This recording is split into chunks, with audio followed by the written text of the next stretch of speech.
Between the last video and this one, the only thing I did to all of my tentacles over here is to connect all of the SATA cables that are located underneath the whole thing. It's basically the pump and that weird-ass temperature sensor. Now, when I did this, I realized something.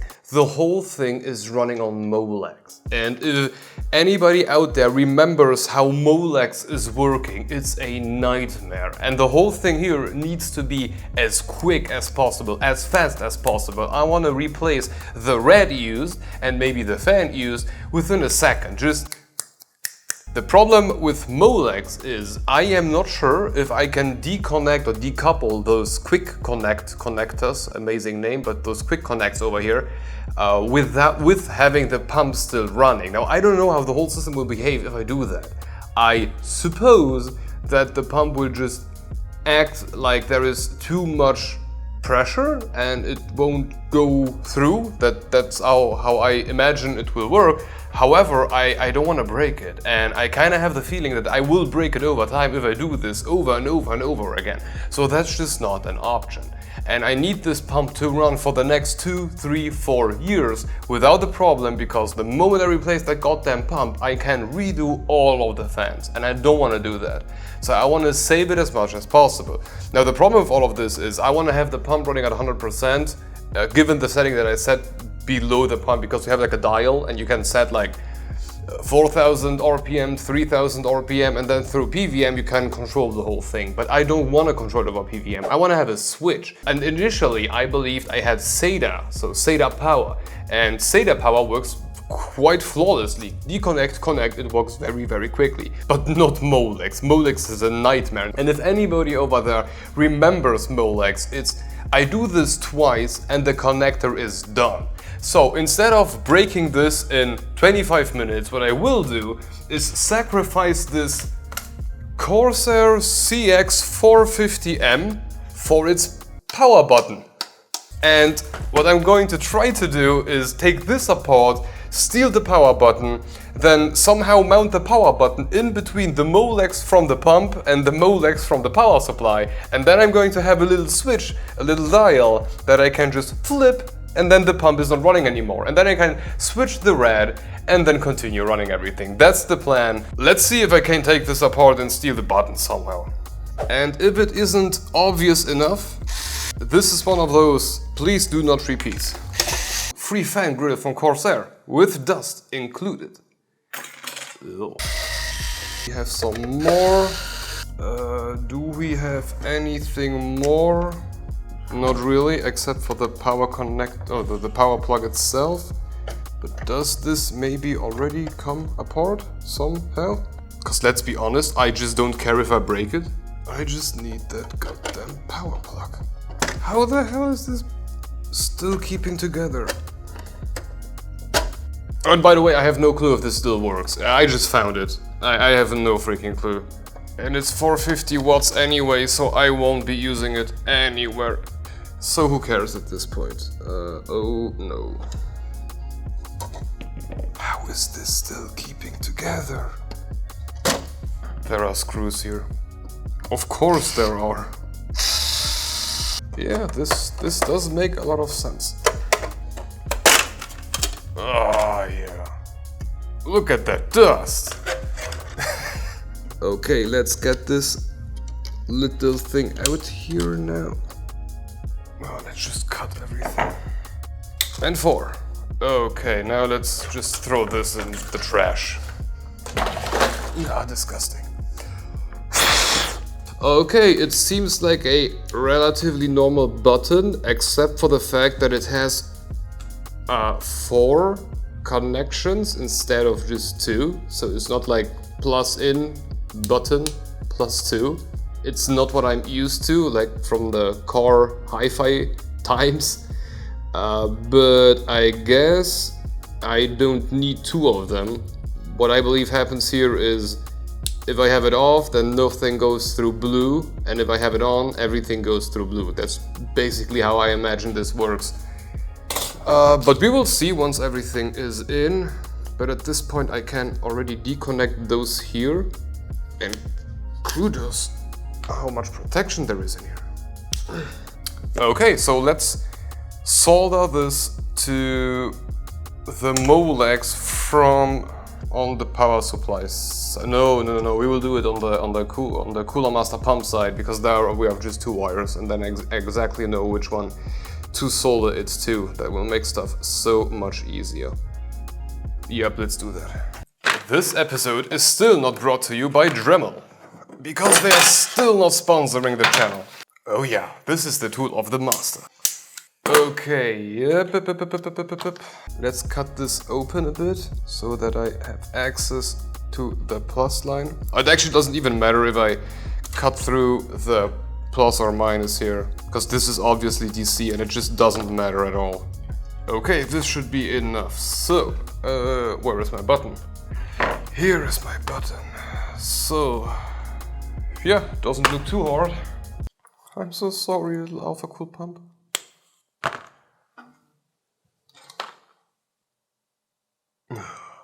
You see, that's Molex. That's Molex. I hate Molex. Oh my god, do I hate Molex. Okay, everything seems fine so far. This is so much quicker than like an electric one. I love this thing.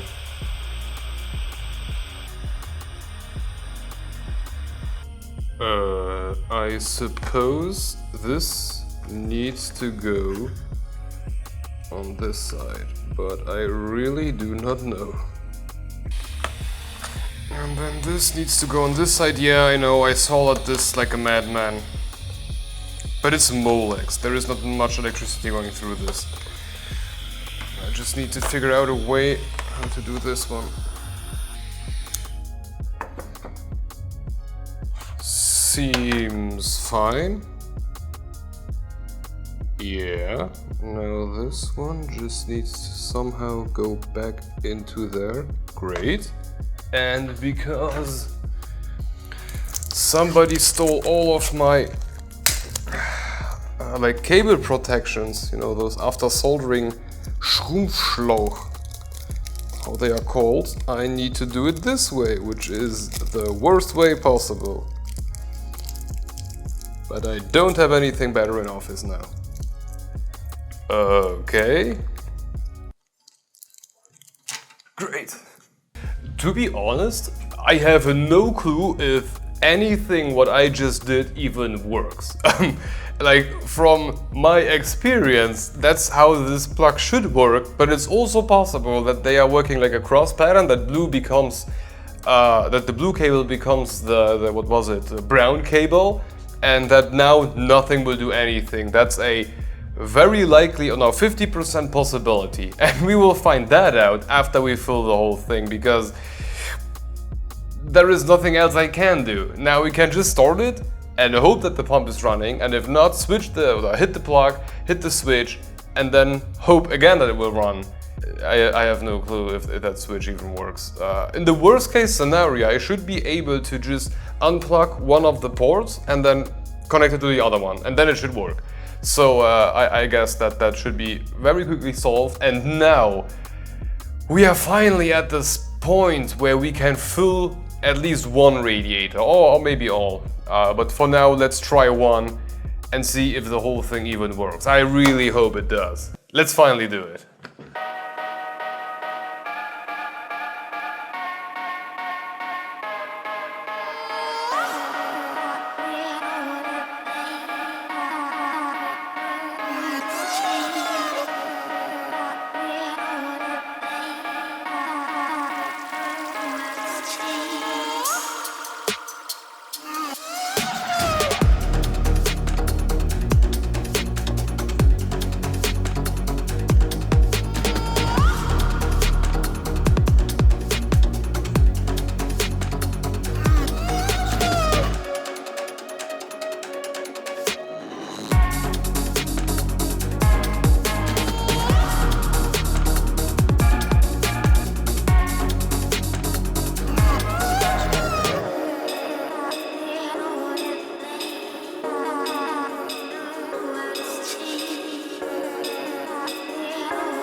Oh my, you can see me. Oh my god, this works flawlessly. Even the button, pump not running,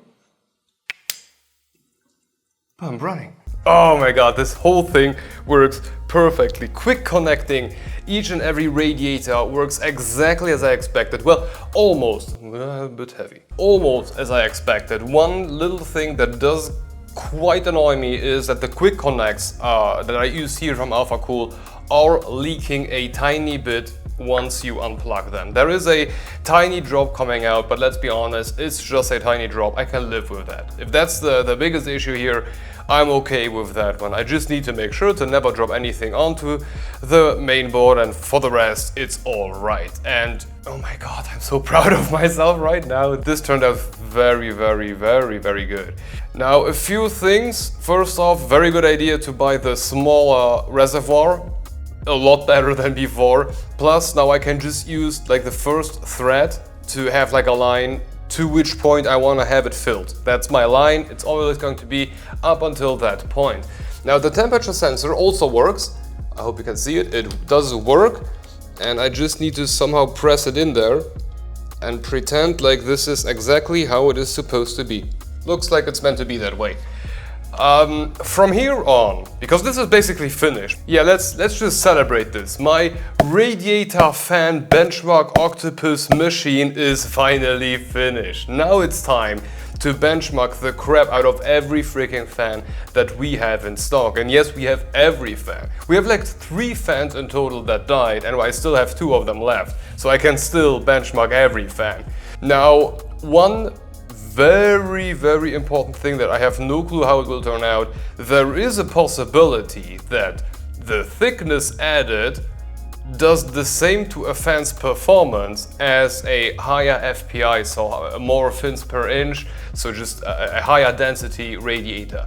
If that is the case and those 2 things will align, that would mean that every fan will perform exactly the same in relation to every other fan, no matter on what radiator I will slap it on. I'm afraid of that. If that is the case, then 80% of this was for nothing, and I just need a 140 and one 120 rad, and then I'm done. But we will find that out once I start benchmarking. I really hope that's not the case. I really hope that you could use Nokia S12As on top of the big fat boy because it has like 10 fins per inch, and you could never use it on the HPE one because, you know, it will just throttle due to the static pressure needed there. I really hope that is the case, but we will see that once the benchmarks are done, or the first ones. So for me, I will start now benchmarking. It will take days and days and days, and I will probably record a couple of videos in between just for fans that are outstandingly good, or fans that require their own video for radiator performance to add to the initial like case fan use case video. So I have a lot of work in front of me. I still need to install Windows. I still need to install, I guess, firmware. I still need to figure out if I will use the temperature sensor or the CPU temperature. Those are questions still remaining to be answered. So I have a lot of work to do, but that's going to be off camera. But I hope you enjoyed the whole building series of this freaking monster. Oh my, what have I done? Nothing about this is sane. I created a monster. I need to kill it. But I hope you enjoyed it, and I hope you will also enjoy the additional videos that will now come out revisiting the fans that we have already benchmarked using a different methodology. But that's for another day. For today, thank you for watching and hope to see you in the next one. Bye bye.